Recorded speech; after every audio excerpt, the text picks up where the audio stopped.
शुरुआत सबसे पहले राबड़ी देवी के आवास 10 सर्कुलर रोड से गुरुवार देर रात कुछ सामान शिफ्ट किया गया। वो भी तब जब राबड़ी देवी, लालू प्रसाद और तेजस्वी यादव पटना से बाहर हैं।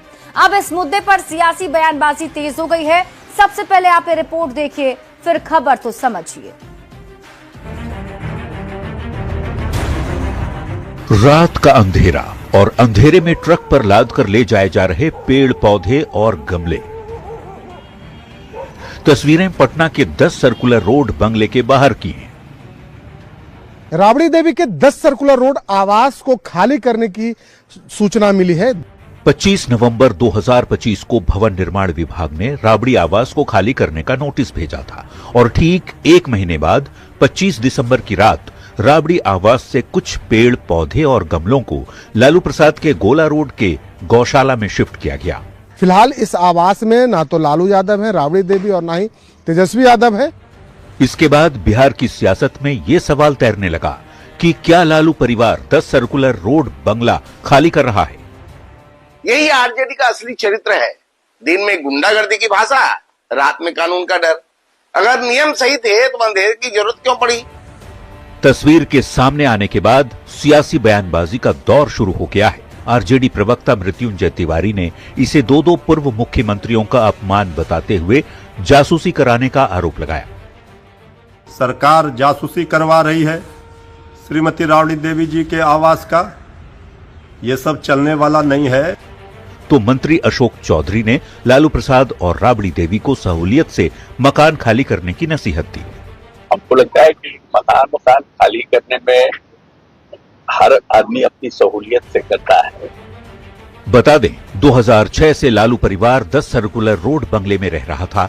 नई सरकार बनने के बाद विधान परिषद में नेता प्रतिपक्ष के नाते राबड़ी देवी को 39 हार्डिंग रोड आवंटित कर दिया गया और 10 सर्कुलर रोड खाली करने का नोटिस दे दिया गया। इसके बाद से ही सियासत तेज है। सवाल यही कि क्या लालू परिवार 10 सर्कुलर रोड बंगला खाली कर रहा है? न्यूज 18 के लिए पटना से शैलेंद्र कुमार और रवि एस नारायण के साथ ब्यूरो रिपोर्ट।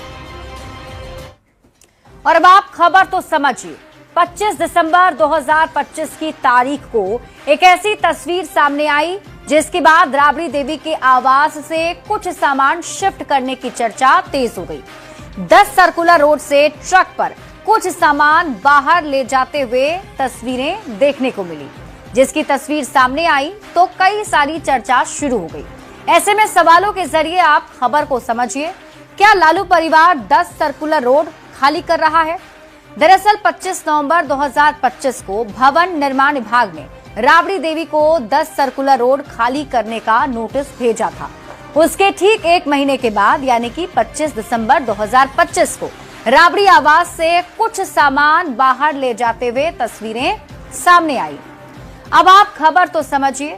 10 सर्कुलर रोड की चर्चा इतनी ज्यादा क्यों हो रही है, तो इसे समझने के लिए आपको ये समझना पड़ेगा कि 16 जनवरी 2006 से राबड़ी देवी का सरकारी पता ये 10 सर्कुलर रोड ही रहा है। 20 साल से लालू परिवार इसी आवास में रह रहा है। 20 साल बाद आवास को खाली करने का नोटिस दिया गया और इसी वजह से 10 सर्कुलर रोड बंगला ज्यादा चर्चा में आ गया है।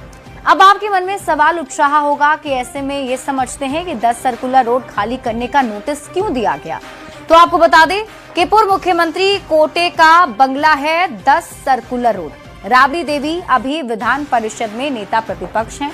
नेता प्रतिपक्ष के नाते 39 हार्डिंग रोड उन्हें आवंटित किया गया है। मंगलवार को बिहार के भवन निर्माण विभाग ने मंत्रियों के साथ साथ बिहार विधान परिषद राबड़ी देवी के लिए भी नए आवास का आवंटन किया है। भवन निर्माण विभाग की तरफ से औपचारिक पत्र जारी भी किया गया और इस पत्र में स्पष्ट रूप से लिखा गया है कि चूंकि राबड़ी देवी अब बिहार विधान परिषद में नेता प्रतिपक्ष के पद पर हैं, इसलिए उन्हें नेता प्रतिपक्ष के कोटे से हार्डिंग रोड का ये नया बंगला आवंटित किया जा रहा है। अब आप ये समझिए कि सरकारी आवास किस आधार पर आवंटित होते हैं। 10 सर्कुलर रोड बंगला पूर्व मुख्यमंत्री कोटे का है और नियमों के अनुसार जब कोई नेता पूर्व मुख्यमंत्री के पद से हटकर किसी अन्य संवैधानिक पद पर चला जाता है तो उसे उसी पद के अनुसार नया आवास आवंटित किया जाता है और जो पुराना बंगला है उसे खाली करना होता है। तो यही वजह है कि अभी ये बंगला चर्चा में बना हुआ है।